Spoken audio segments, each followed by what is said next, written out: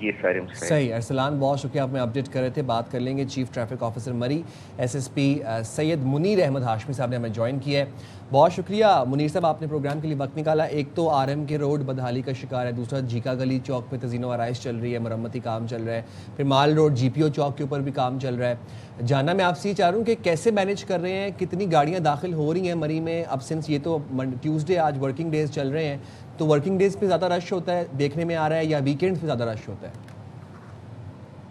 جی بہت شکریہ, السلام علیکم. وعلیکم السلام.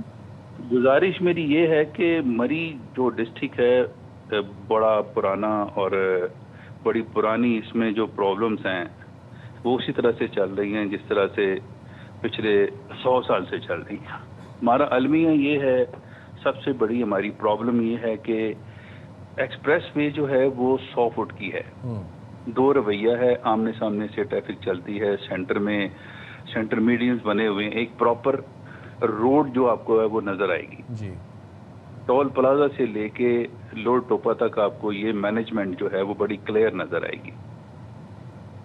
دونوں طرف ایجز بھی ہیں اور کچھ ریسٹورانٹس بھی بنے ہوئے ہیں, یعنی کہ ادھر بے شمار گنجائش ہے, ہمیں گنجائش ملے گی مری کو انجوائے کرنے کی. لیکن اس کے ساتھ ساتھ میں عرض کرتا چلوں کہ اس کے ساتھ ساتھ جو ہے جب ہم لوڈ ٹوپا سے مری میں انٹر ہوتے ہیں, لوکل مری میں, تو ہمارے پاس 100 فٹ کی روڈ جو ہے یہ 25 فٹ کی رہ جاتی ہے, اور وہ بھی آمنے سامنے ٹریفک چلانی پڑتی ہے. اس ہفتے میں اس ویک میں 48,000 وہیکل جو ہے وہ انٹر بھی ہوئی ہیں اور آؤٹ بھی ہوئی ہیں. انہی 30 فٹ کی اور کسی جگہ کے اوپر یہ 15 فٹ کی رہ جاتی ہے. اور جو GT روڈ ہے ہمارا وہ ابھی جیسے آپ نے ابھی فرمایا ہے کہ اس کی کنسٹرکشن چل رہی ہے جی, تو پھر اس میں وہ روڈ بھی ہمارے لیے وہ گیٹ وے بھی بند ہو گیا. ایک گیٹ وے ہمارے پاس رہ گیا صرف انٹری کا, یہ جو چیکا گلی سے اوپر ہم جا رہے ہیں کشمیر پوائنٹ اور 4th ویو کی طرف. اس کے علاوہ ہم نے 5 روڈز کو, ہماری مجبوری یہ ہے کہ اوپر جا کے ہمارے پاس 10 فٹ کی روڈ بھی رہ جاتی ہے. اگر آپ نے مری کو وزٹ کیا ہو تو ہر جگہ کے اوپر اب اس ٹائم کے اوپر پیک ڈیز میں کنسٹرکشن ورک چل رہا ہے. تمام روڈ جو ہیں وہ اس کے موسمی حالات کے مطابق جو نالے ہوتے ہیں, جو ڈرینز ہوتے ہیں, وہ ریپیئر ہو رہے ہیں.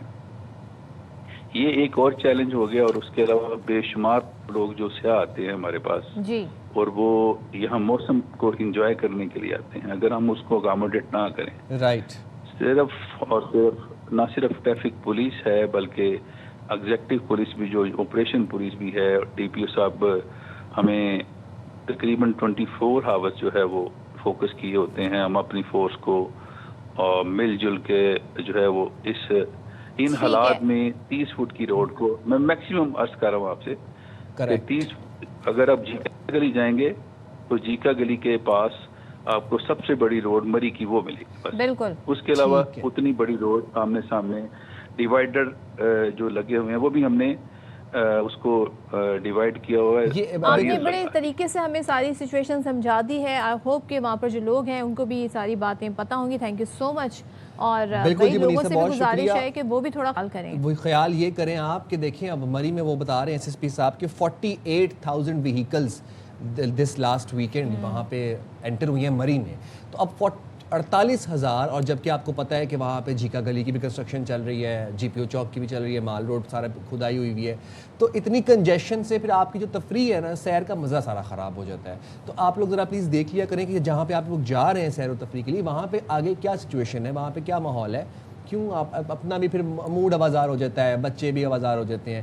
لیکن آوازاری سے مجھے یاد آیا صدف, اچھا میں آپ نے مجھے کہا نا سیر و تفریح. دیکھیں سیر و تفریح جو ہے نا وہ ضروری نہیں کہ اس کے لیے اتنی دور مقام پہ جایا جائے. آپ گھر بیٹھے بھی بہت ساری چیزیں انجوائے کر سکتے ہیں, اسپیشلی کراچی جیسے ویدر میں جہاں پر ہبس بھی ہے, کبھی ٹھنڈی ہوائیں بھی ہیں, کچھ کبھی کبھی دل کرتا ہے کچھ اچھے مشروبات پینے کو, کچھ ٹھنڈا, کچھ ریفریشنگ پینے کو. اور خاص طور پر جب ریفریشنگ ڈرنک ایسی ہو کہ جس سے آپ کی بہت سی یادیں جڑی ہوں, کرکٹ کی یادیں جڑی ہوں, آپ کی زندگی کے ہیپی مومنٹس جڑے ہوں, بچپن کی یادیں جڑی ہوں. اچھا میں بات کر رہا ہوں اس گرم موسم میں جو ٹھنڈا مشروب جو میں کریو بچوں کا بھی بہت فیوریٹ رہا ہے جی وہ ہے Pepsi.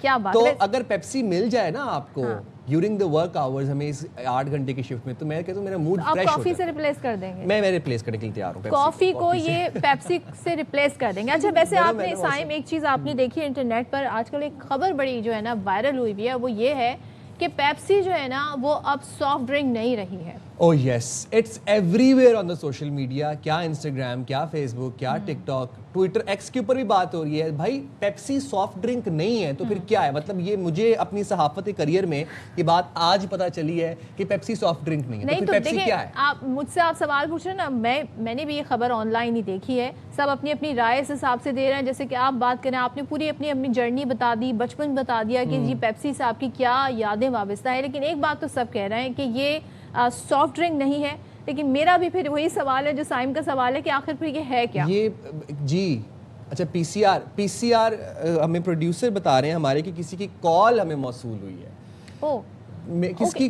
I think hello Fahad مصطفیٰ. فہد بھائی نے ہمیں جوائن کیا ہے. بالکل صحیح پہچانا, میں فہد مصطفیٰ. واقعی فہد مصطفیٰ ہمارے ساتھ ہیں. کیا بات ہے. ہیلو فہد. میں لایا ہوں آپ کے لیے کچھ جاننے کا موقع. سوال غور سے سنیے گا. بالکل بتائیے. کیا پیپسی ایک سافٹ ڈرنک ہے؟ بولو ہاں یا نا. بالکل یقیناً ہے. اگر ہاں تو میں کہتا ہوں ایک بار سوچ لو. مطلب کیوں, اس میں سوچنے والی کیا بات ہے؟ کیونکہ پیپسی سافٹ نہیں اسٹرانگ ڈرنک ہے. ہو جائے کچھ اسٹرانگر. اب بات سمجھ میں آئی کہ سافٹ ڈرنک نہیں ہے, اسٹرانگ ڈرنک ہے. Wow, thank you very much Fahad Mustafa Sahab, آپ کا بہت شکریہ, آپ نے آ کے ہماری یہ کنفیوژن کلیئر کر دی. So Pepsi is not a soft drink anymore, it has become a strong drink. Stronger and stronger, یعنی کہ پیپسی جو ہے اب آپ اس کو سافٹ ڈرنک کی کیٹیگری سے نکال دیں, اب یہ اسٹرانگ ڈرنک بن گئی. یہی سوال تھا جو کافی دیر سے مجھے اور سائم کو پریشان کر رہا تھا, مگر تھینک گاڈ کہ ہمیں فہد مصطفیٰ نے باقاعدہ طور پر آ کر بتا دیا کہ جی اصل حقیقت کیا ہے. میں چاہتا ہوں کہ یہاں پہ ہم بریک لے لیں اور میں بھاگ کے جا کے ہماری جو وینڈی مشین ہے وہاں سے پیپسی اسٹرانگ ڈرنک نکال کے 2 لے کر آؤں گا. جائیں گے چھوٹی سی بریک پہ, حاضر ہوں گے بریک کے بعد.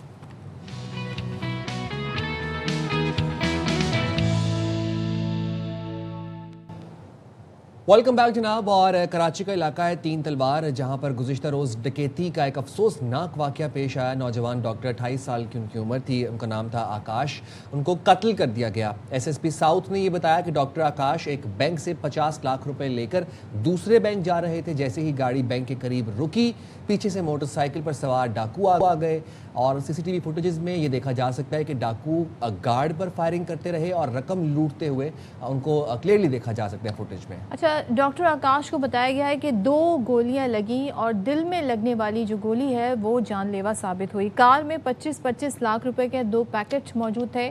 ڈاکو 1 پیکٹ لوٹ کر فرار ہو گئے. اچھا, لواحقین کی جانب سے 3 تلوار پر ہم دیکھ رہے ہیں کہ لاش رکھ کر احتجاج کیا گیا, اور مقتول ڈاکٹر آکاش کے چچا کھیم چند نے میڈیا سے گفتگو بھی کی, اور انہوں نے کہا کہ ایسے سڑکوں پر قابل لوگوں کو مارا جائے گا تو پھر یہاں رہنا کون پسند کرے گا. پولیس کی جانب سے صرف دعوے کیے جا رہے ہیں, اور یہ ان کا مطالبہ تھا. اگر ہم پولیس کا بھی آپ کو بتا دیں تو پولیس نے موجودہ جو سال ہے, جو رواں سال ہے, اس کے ابتدائی 6 ماہ کے دوران یہ بتایا کہ کراچی کے اسٹریٹ کرائم, گاڑیوں, موٹر سائیکل, موبائل فنشنی کی وارداتیں عروج پر رہیں. لیکن ہمیں تو یہ دعویٰ یہ بھی نظر آ رہا ہے کہ یہ وارداتیں کم ہوئی ہیں. دھرے کے دھرے رہ گئے سارے کے سارے وعدے. اور ڈاکٹر آکاش کے لواحقین اہل خانہ پھر احتجاج بھی کرتے رہے 3 تلوار پہ, لیکن وہ احتجاج پھر اب میرے کراچی میں بیرسٹر مرزا وہاب صاحب آئے, ان سے مذاکرات ہوئے, بات چیت ہوئی, پھر وہ احتجاج ختم ہو گیا. اب یہ واقعہ تھا کیا, ہوا کیا, اور اس پہ اب تک کی کیا تفتیش ہوئی ہے. نذیر شاہ نمائندہ خصوصی ہمارے ساتھ موجود ہیں, ان سے جان لیں گے. نذیر بتائیے گا. دیکھیں سائم, میں اس وقت 3 تلوار کے پاس اس مقام پر موجود ہوں جہاں پر جو ڈاکٹر آکاش, اس کے والد اور کزن سامنے بینک سے رقم لے کر نکلے تھے, اور اسی جگہ سے ہو کر یہ دوسری جگہ بینک پر جا رہے تھے. جہاں پر جب یہ بینک کے پاس گاڑی رکی تو اسی دوران موٹر سائیکلوں پر سوار ملزمان آئے اور جس طرح کا ماحول بن گیا تھا بقول سیکیورٹی گارڈ اور بینک انتظامیہ، انہوں نے یہ سمجھا کہ جو موٹر سائیکلوں پر آئے یہ بھی ڈاکو ہیں اور جو گاڑی پر آ کر رکے یہ بھی ڈاکو ہیں، تو سیکیورٹی گارڈ کی جانب سے گاڑی پر فائرنگ کی گئی، جبکہ ڈاکوؤں کی جانب سے سیکیورٹی گارڈ پر فائرنگ کی گئی۔ اسی کراس فائرنگ میں ڈاکٹر آکاش کو 2 گولیاں لگی، جو 1 گولی جان لیوا ثابت ہوئی۔ جو ایس ایس پی ساؤتھ کی جانب سے فوری طور پر کرائم سین پر پہنچ کر جائزہ لیا گیا، کرائم سین یونٹ بھی یہاں پر پہنچا، 30 بور کا ایک سکہ یہاں سے ملا، جس پہ یہ بات پتہ چلتی ہے کہ جو گولی ڈاکٹر آکاش کو لگی وہ 30 بور پستول سے چلائی گئی تھی، اور جو سیکیورٹی گارڈ کے پاس جو پستول تھا وہ بھی 30 بور تھا۔ لیکن جب ملزمان گرفتار ہوں گے تب پتہ چلے گا کہ انہوں کے پاس جو پستول تھا انہوں نے کون سا استعمال کیا، کیونکہ اگر 30 بور صرف سیکیورٹی گارڈ کے پاس تھا تو اندازہ لگایا جا سکتا ہے کہ ڈاکٹر آکاش کو سیکیورٹی گارڈ ہی کی گولی لگی۔ اس کے علاوہ جب اسپتال کے بعد ہم پہنچے، اے آر وائی نیوز کی ٹیم پہنچی، تو ہم نے حقیقت آمیز مناظر دیکھے، کافی غم و غصہ میں پایا جا رہا تھا۔ ایک اعلیٰ تعلیم یافتہ نوجوان دن دہاڑے دوپہر 12 بجے کا واقعہ تھا، ڈاکوؤں کی گولی کی بھینٹ چڑھ گیا اور کراس فائرنگ کیا۔ اس کے بعد رات گئے تک یہاں پر احتجاج ہوتا رہا، میرے عقب میں سڑک بند رہی، جس کے بعد پولیس نے یقین دہانی دلائی، میئر کراچی یہاں پر پہنچے اور پھر احتجاج ختم کیا گیا۔ پولیس نے یہ بتایا تھا کہ اس واردات میں 2 موٹر سائیکلوں پر 4 ملزمان آئے تھے، ان کی جانب سے واردات کی جا رہی تھی، لیکن ہمارے ذرائع کا یہ کہنا ہے کہ اس میں 4 نہیں بلکہ 7 کے قریب ملزمان تھے، اور مبینہ طور پر ایک گاڑی بھی تھی، اور ہمارے مصدقہ ذرائع کا یہ بھی کہنا ہے کہ اس واردات میں ایک جو گاڑی میں ایک خاتون بھی موجود تھی، اور اس حوالے سے پولیس کو اہم لیڈ بھی ملی ہے اور بتایا جا رہا ہے کہ جلد اس کیس میں اہم کامیابی پولیس کو آپ نے کہا لیڈ بھی ملی ہے، اور اس کیس کو پولیس یہ دعویٰ کر رہی ہے کہ جلد ہی اس میں مزید، لیکن سوال یہاں پر ایک یہی ہے، وہ یہ ہے کہ سی سی ٹی وی کیمرہ سے یہ تو پتہ چل جاتا ہے واردات کیسے ہوئی، لیکن اس سے یہ ملزمان پکڑے کیوں نہیں جاتے، ٹریس کیوں نہیں ہو جاتے، یہ ایک اہم سوال ہے۔ نذیر سے اور بھی بہت سی معلومات لیں گے، نذیر آپ ہمارے ساتھ رہے گا، مختصر بریک کے بعد حاضر ہوں گے، اسٹے ود اس۔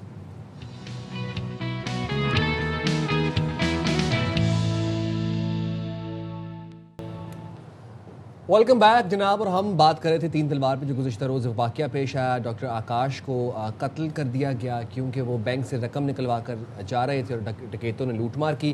نمائندے خصوصی نذیر شاہ میں اس واقعے کی تفصیلات سے آگاہ کر رہے تھے۔ نذیر، جاننا میں آپ سے یہ چاہ رہا ہوں کہ متعدد بار ڈی آئی جیز آئی جیز ہمارے پروگرام میں آئے اور ہمیں بارہا یقین دہانی کروا گئی کہ سیف سٹی کی طرز پہ کراچی میں بھی کیمرے آ رہے ہیں، ایگزٹ پہ آ رہے ہیں کیمرے اور انٹرنس پہ آ رہے ہیں، لیکن جس جگہ کی اب یہ ساری فوٹیج ہمارے سامنے آ رہی ہے اس جگہ پر تو آلریڈی کیمرز ہیں اور بے تحاشا کیمراز ہیں، تو کیا ان کیمراز کا مقصد صرف ای چالانس تک محدود ہے؟ ان سے ٹریک اینڈ ٹریس نہیں کیا جا سکتا تھا ملزمان کو؟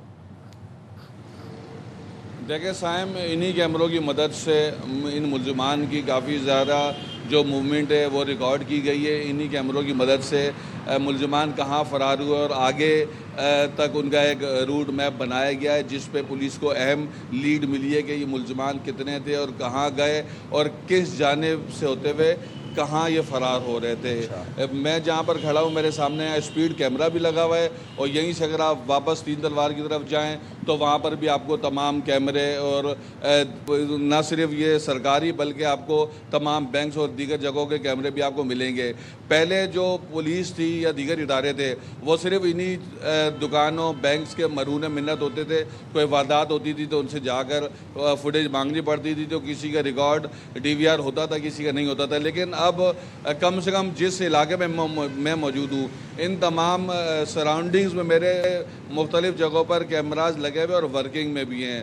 تو جیسے میں نے آپ کو کہا تھا اس کیس میں بھی پولیس کو اہم لیڈ ملی اور اہم کامیابی کا بھی امکان ہے۔ اس کے علاوہ اس میں رواں سال جیسے ہم نے اب تک دیکھا کہ 42 افراد 42 شہری اب تک ڈکیتی مزاحمت کے دوران اپنی قیمتی جانوں سے ہاتھ دھو بیٹھے ہیں۔ 35,000 36,000 سے زائد اب تک کرائم کی وارداتیں ہو چکی ہیں۔ شہریوں کی جان و مال کا تحفظ پولیس کے لیے مشکل تر بنتا جا رہا ہے۔ ہم یہ ضرور کہیں گے کہ کرائم ود وائلنس کم ہوا ہے۔ ہاں نذیر، پولیس تو دعویٰ ہی کر رہی ہے نا کہ وائلنس کم ہوا ہے۔ جی جی، تو یہ کیا یہ اس کو ریفلیکٹ دیکھیں وہ وائلنس میں بتا رہا ہوں نا کیا ہے۔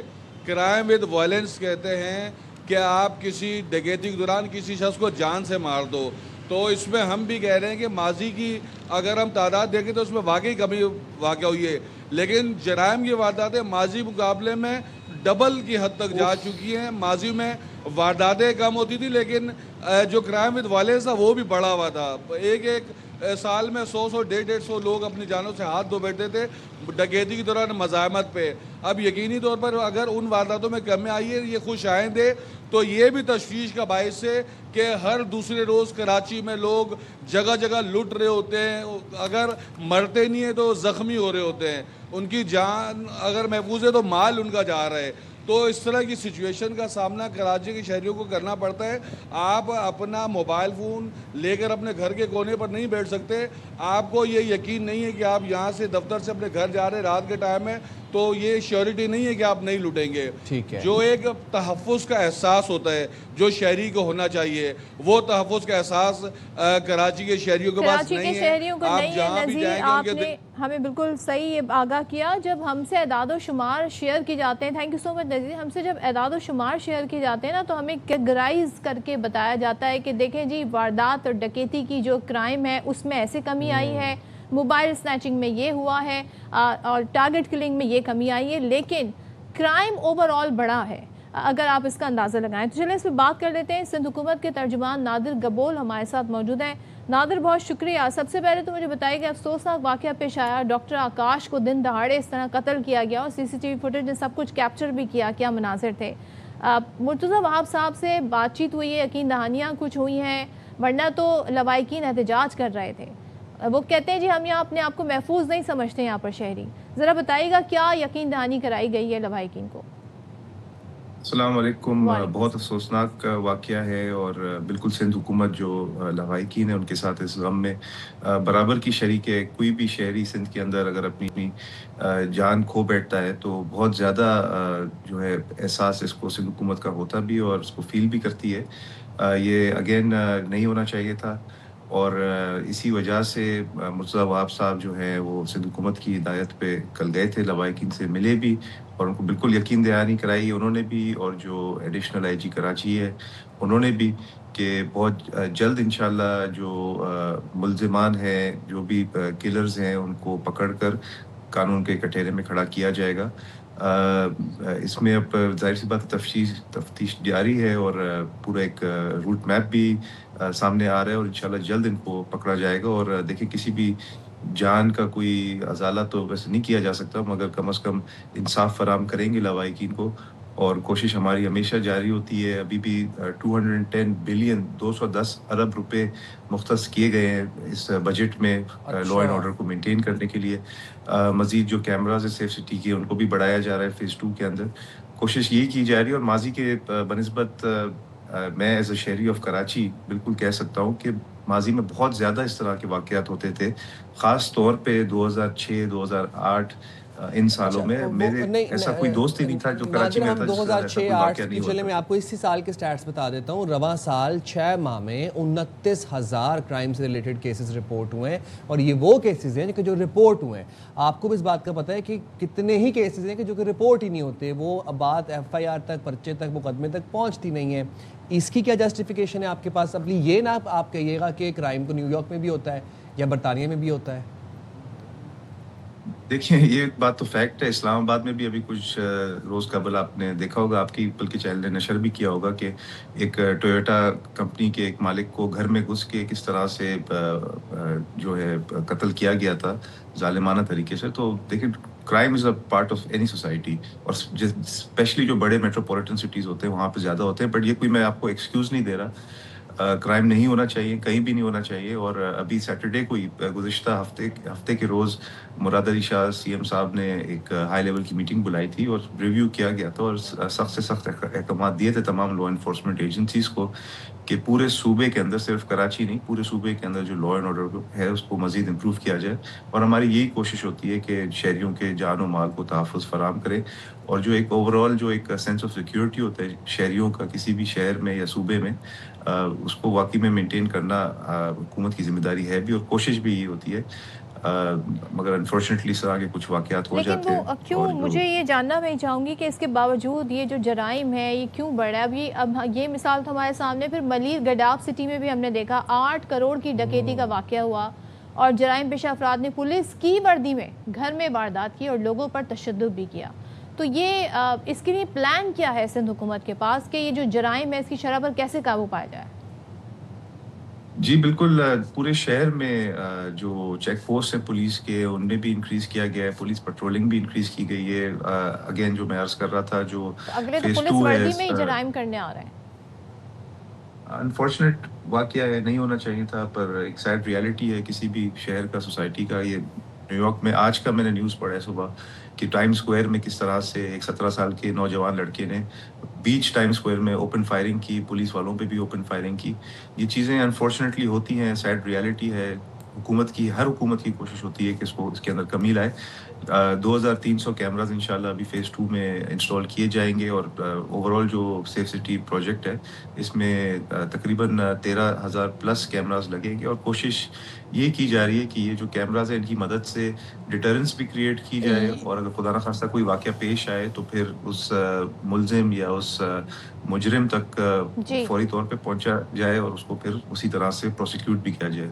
اور ظاہر ہے جب کہتے ہیں نا صوبے میں شہر میں امن ہوگا تو مزید ترقی بھی کرے گا. میں یہاں پر آپ کے سامنے شرجیل میمن صاحب نے جو ایک بڑی امپورٹنٹ بات کی وہ رکھنا چاہتی ہوں، اس کے تناظر میں پھر ہم بات کریں گے.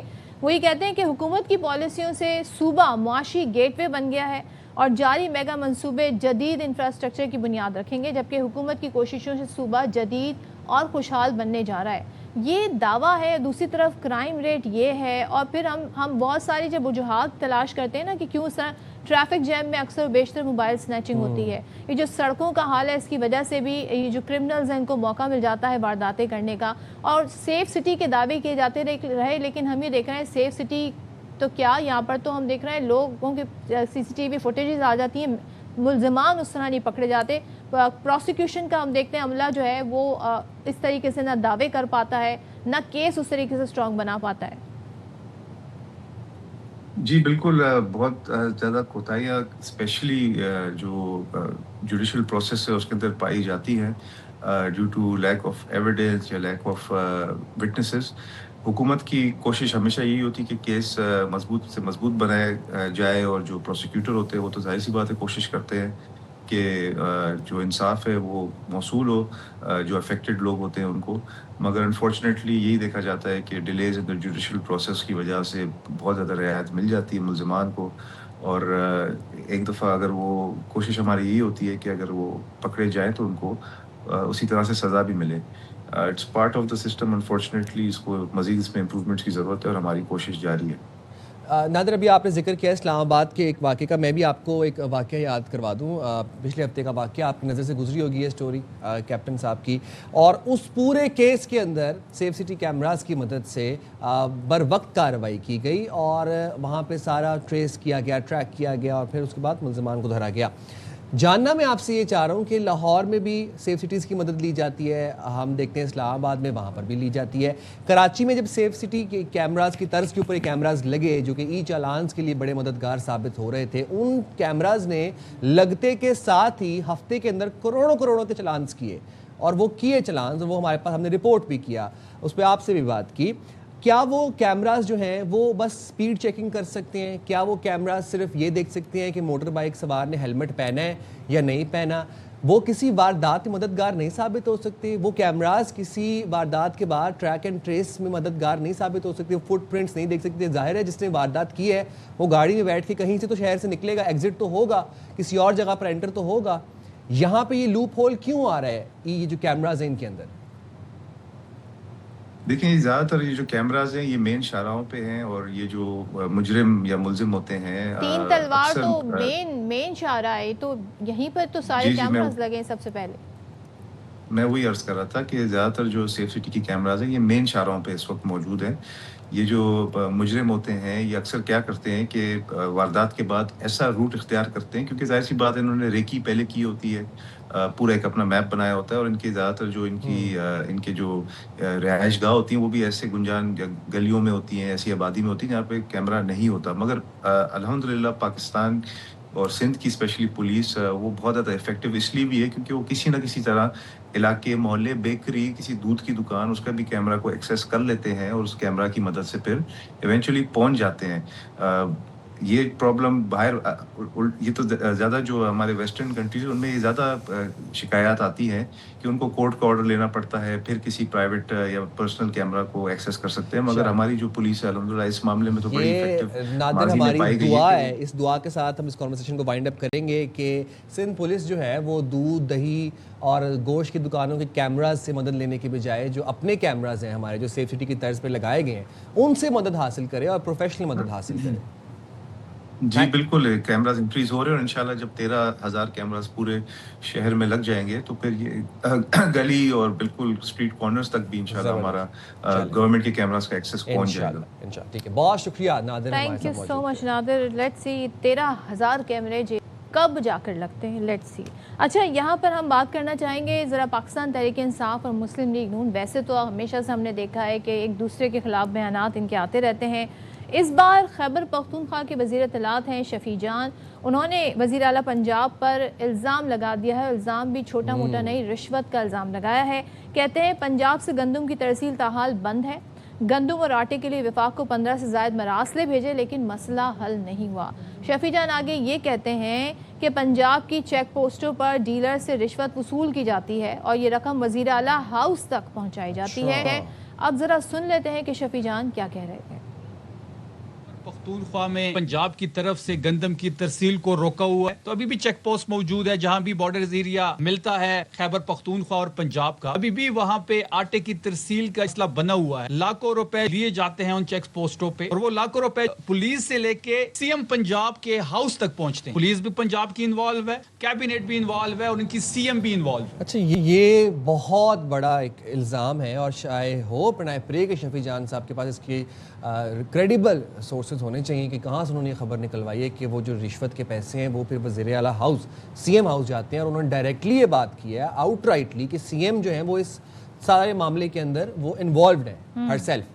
یہ اس چیز کے اوپر جو ہے نا وہ کسی کوئی بیس کے اوپر یہ بات ہونی چاہیے. ظاہر سی بات ہے کوئی سیاسی بیان تو نہیں ہے, ایک بہت بڑا ایک الزام لگایا گیا ہے ایک حاضر سروس وزیر اعلیٰ کے اوپر. وہی بات آپ کی سائن کہ اس کے ثبوت ہوں گے, اگر ان کے پاس نہیں تو پھر اگر یہ صرف بیانات ہیں تو یہ بھی بڑی ایک تشویشناک بات ہے کہ اس طریقے سے سیاست میں ہم دیکھ رہے ہیں بیانات اور الزامات کا سلسلہ چلتا ہے. لیکن یہاں پر صرف مراسلے ایک کے حوالے سے بھی بات کروں کہ وہ ایک اور ایشو ہے خیبر پختونخوا, اور وہ ہے جی پنجاب سے گندم کی ترسیل ہوتی ہے کے پی کو. ایک انہوں نے مخصوص کوٹا ہے جو فی الحال بند ہے, جس کے حوالے سے آن ریکارڈ بھی ہیں. میں بات کروں گی جو پنجاب کی وزیر اطلاعات ہیں ان کی, عظمیٰ بخاری صاحبہ کی. اچھا, یہ کہتے ہیں کہ ہم نے 15 سے زائد مراسلے وفاق کو بھیجے ہیں گندم اور آٹے کے لیے لیکن مسئلہ حل نہیں ہوا. مسئلہ کیوں حل نہیں ہو رہا, کس پوائنٹ پر آ کر نہیں حل ہو رہا؟ دوسرے یہ جو مراسلے بھیجے گئے کیا ان کے جواب بھی صوبے کو ملیں, کیونکہ وفاق اور صوبوں کی ایک کوارڈینیشن کی بات ہو گئی ہے. ظاہر ہے اگر یہ طے شدہ معاملہ ہے تو پھر یہ حل کیوں نہیں ہو رہا ہے؟ اور بار بار ہم جب بھی دیکھتے ہیں کہ یا تو گندم اور آٹے کی جب کمی بیشی ہوتی ہے تو اس حوالے سے پھر خیبر پختونخوا کی گریونسز جو ہیں وہ ہمیں سامنے آتے ہیں. تو اس بارے میں پنجاب کا بھی کیا موقف ہے, کیونکہ پنجاب کے حوالے سے بات کہی جاتی ہے کہ وہاں سے ترسیل بند ہے, اس پر بھی بات کریں گے. اور وفاق نے کیا جواب دیے ہیں یہ بھی ہم جاننے کی کوشش کریں گے. بہرحال وزیر اطلاعات ہیں بھائی کے پی کے, انہوں نے بڑا الزام لگا, پریس کانفرنس کر کے باقاعدہ انہوں نے یہ بات کہی ہے. اور دوسری بات یہ ہے کہ کیا پنجاب کو بھی کوئی مراسلہ لکھا گیا یا صرف وفاق کو مراسلے لکھے جانے, جیسے کہ بھی آپ نے ذکر بھی کیا کہ مخصوص وہ کوٹا ہے, وفاق اور صوبوں میں کوارڈینیشن ہوتی ہے, لیکن کیا ادھر بھی کوئی کسی قسم کی بات چیت ہوئی ہے؟ کیا وہاں پہ کوئی خط لکھا گیا ہے, وہاں سے کیا جواب آیا ہے اور اس جواب میں کیا بتایا گیا ہے, کیا یقین دہانی کروائی گئی ہے؟ یہ بات جاننا بھی بڑا امپورٹنٹ ہے اور یہ باتیں ہم جانیں گے بھی. لیکن ابھی آگے بڑھتے ہیں اور آپ کو بتاتے ہیں ذرا جناب کہ ہو کیا رہا ہے. کہ اب ذرا یہ دیکھیں آپ کہ جناب لاہور سے, پنجاب سے یہ ہمارے پاس خبر ہے اور وہ یہ خبر ہے کہ پولٹری فارمز میں کیا ہو رہا ہے جناب, یہ جاننے کے لیے جانا بڑا امپورٹنٹ ہے. اچھا, میں اس سے پہلے جو آپ ایشو ڈسکس کر رہے ہیں نا اس پہ ہم کوشش کر رہے ہیں کہ پنجاب کا موقف لیں, ان سے جاننے کی کوشش کریں کہ ان الزامات پر پنجاب گورنمنٹ ایکچولی میں کیا کہنا چاہتی ہے. اچھا جی, پنجاب یونیورسٹی کے الیکٹریکل ڈپارٹمنٹ میں پولٹری فارم کھلنے کا انکشاف ہوا ہے. جی, پنجاب یونیورسٹی کے الیکٹریکل ڈپارٹمنٹ میں پولٹری فارم کھلنے کا انکشاف ہوا ہے. یونیورسٹی ترجمان کے مطابق ڈائریکٹر شعبہ الیکٹریکل ڈاکٹر کامران نے ڈپارٹمنٹ میں مرغیاں پال رکھی تھیں. ویڈیو سامنے آنے پر ڈاکٹر کامران نے رات گئے شعبے سے مرغیاں غائب کر دیں. اور یہ فوٹیجز ہمارے پاس آ گئی ہیں, پکچرز آ گئی ہیں. الفت مغل نے ہمیں جوائن کیا. الفت, مجھے یہ بتائیں, یونیورسٹی میں ایک الیکٹریکل ڈپارٹمنٹ ہے جہاں پہ ظاہر سی بات ہے کہ تدریسی عمل چلتا ہے, بچے آتے ہیں, اسٹوڈنٹس پڑھتے ہیں, وہاں پہ مرغیاں پالی ہوئی تھی, پولٹری فارم بنایا ہوا تھا وہاں پہ پنجاب یونیورسٹی لاہور میں. جی بالکل سائم, بالکل ایسے ہی ہے کہ پنجاب یونیورسٹی پنجاب کی سب سے بڑی جامعہ ہے, اور اس جامعہ میں الیکٹریکل ڈپارٹمنٹ میں مرغیاں پالی ہوئی تھی, اور باقاعدہ جو جامعہ کا جو بجٹ ہے اس سے 5 لاکھ روپے نکلوا کر لے کر اس کے باقاعدہ ڈربے بنوائے گئے, اور مرغیاں بڑی آزادی کے ساتھ چھت پہ بھی گھومتی تھیں, نیچے لان میں بھی گھومتی رہتی تھیں. طلبہ نے شکایت کی, کیونکہ طلبہ جو لائبریری جاتے تھے طلبہ, تو ان کو کافی گھوم کے جانا پڑتا تھا, کیونکہ راستے میں مرغیوں کا ڈربہ بن گیا تھا. اور ڈاکٹر کامران صاحب کو مرغیاں رکھنا بڑا اچھا لگتا تھا, ان کو پسند تھی مرغیاں رکھنا. تو جب طلبہ نے شکایت کی, یہ خبر باہر آئی, تو پھر اس کے بعد یہ مرغیاں رات کے ہٹوا دی گئی ہیں. ڈاکٹر کامران کا کہنا ہے کہ یہ مرغیاں تو انہوں نے انوائرمنٹ کو اور ذرا ماحول کو بہتر اور خوبصورت بنانے کے لیے رکھی تھی, طلبہ کے بیٹھنے کے لیے الگ سے جگہ بنا دی گئی تھی. لیکن ابھی پنجاب یونیورسٹی نے ڈاکٹر کامران سے اس کا جواب طلب کر لیا ہے. ظاہر ہے جس یونیورسٹی نے ان کو 5 لاکھ روپے کا بجٹ دیا, وہی یونیورسٹی اب ان سے جواب طلب کرے گی. تو جواب جیسا ہوگا وہ تو پتہ ہے, لیکن اس طرح کی چیزیں سامنے آنے سے یقیناً جو یونیورسٹی انتظامیہ ہے وہ جواب دہی ہے. الفت, میں آپ کی بات آپ یہ کہنا چاہ رہے ہیں کہ ڈائریکٹر صاحب نے یونیورسٹی سے 5 لاکھ روپے کا بجٹ منظور کروایا اور وہ 5 لاکھ مرغیوں پہ لگا دیے. جی بالکل ایسے ہی ہے. 5 لاکھ مرغیوں کی اس میں فیڈ بھی شامل ہے, اس میں مرغیوں کے ڈربے بھی شامل ہیں. ظاہر ہے مرغیوں کو کہیں رات کو انہوں نے آرام بھی کرنا تھا, مختلف چیزوں سے بھی ان کو سیف بھی رکھنا تھا کہ چوری نہ ہو جائے. کافی ساری مرغیاں تھیں, اور مختلف قسم کی مرغیاں تھیں. فینسی نسل کی مرغیاں تھیں, آرگینک اس کے اندر دی جاتی تھی, دیسی مرغیاں, انڈے دینے والی مرغیاں تھیں, دیسی تھیں, ولایتی مرغیاں تھیں, کوئی فینسی نسل کی مرغیاں تھیں, مختلف اقسام کی اس میں مرغیاں تھیں. اس میں ظاہر ہے دیسی, ان کو آرگینک, جس طرح کی وہ انوائرمنٹ میں رہتی ہے تو وہاں تو ان کو دوسری فیڈ تو نہیں دی جاتی, ان کو آرگینک ان کو دن میں چھوڑ دیا جاتا تھا. وہ لان میں گھومتی تھی, جہاں طلبہ نے بیٹھ کے پڑھنا ہوتا تھا وہاں مرغیاں گھوم رہی ہوتی تھیں. تو ایک الگ ہی انوائرمنٹ بنایا ہوا تھا الیکٹریکل ڈپارٹمنٹ میں. شعبہ دیکھیں اور وہاں پر ہو کیا رہا تھا, تو یہ ساری چیزیں, تو کافی ساری مرغیاں تھیں جس میں مرغے بھی تھے, مرغیاں بھی تھیں, اور یقیناً وہ انڈے بھی دیتی ہوں گی. تو شاید ڈاکٹر کامران صاحب نے سوچا کہ ایک وقت آئے گا کہ وہ پورے ایک یونیورسٹی میں پورا ایک بڑا پولٹری فارم بنا لے گا. کہانی سنی تھی مجھے سونے کا انڈا دینے والی مرغی, شاید اس کی یہاں پر تلاش ہے. تھینک یو سو مچ الفت. یہ بس آپ کے سامنے ہوتا ہے کوئی ایگریکلچر ڈپارٹمنٹ تو, لیکن مجھے تشویش یہ ہے کہ 5 لاکھ روپے کی مطلب ڈربہ بنایا, اس میں پھر مرغیاں شرغیاں ڈالیں. کافی شوقین جو ہے ان کی جگہ جو ہے ان پر قابض ہو رہی ہیں مرغیاں. آپ کیا کہہ سکتے ہیں, مرغیوں کا کیا قصور. Very sad and very unfortunate. چلیں, اس سے پہلے ہم بات کر رہے تھے بڑے اہم ایشو پر, اور یہ بڑے عرصے سے ہم دیکھ رہے ہیں ڈیبیٹ جاری ہے.